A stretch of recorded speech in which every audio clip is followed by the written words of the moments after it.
Big life events and how they affect your taxes. My name is Tony Cameron with TLDR Accounting, and we provide tax and accounting services to therapists, small business owners, and individuals. One of the big questions we ask a potential client when we're discussing their taxes for the coming year is, what were any big life events that happened? Now, the reason we ask this question isn't to get all up and personal, but it's to understand what has been going on in your life and how it's going to change your taxes. So a common couple of questions we have is, did you get married? Did you get divorced? They're big ones. They change your filing status. So if you were single before, now you'll be married filing jointly.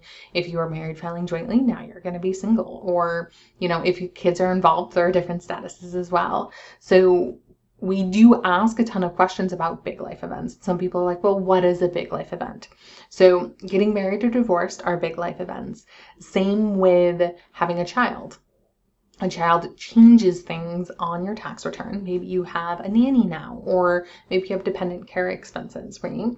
Maybe if there are two of you together, one of you is taking some time off to stay home with the kid now, right?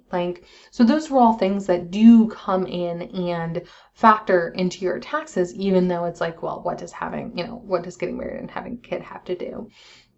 Another big life event is buying a house. There are certain tax deductions that are associated with buying a house, and they would be added onto your tax return if you did buy a house.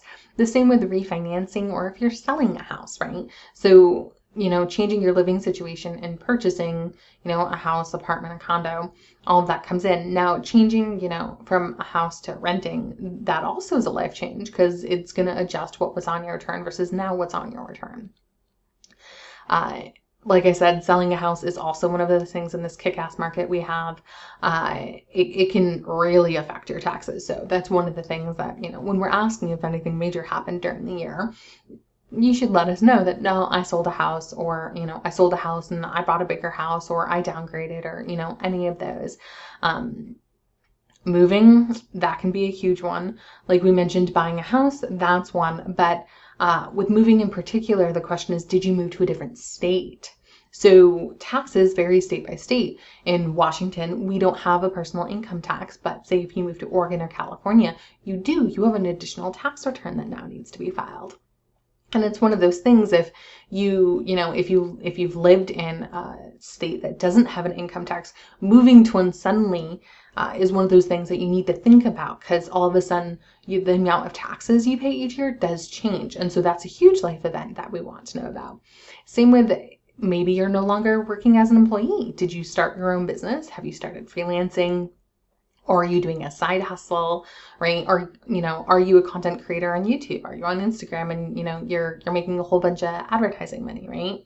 Those are things we need to know, because now you're running a business. So that's going to change what's going on your tax return.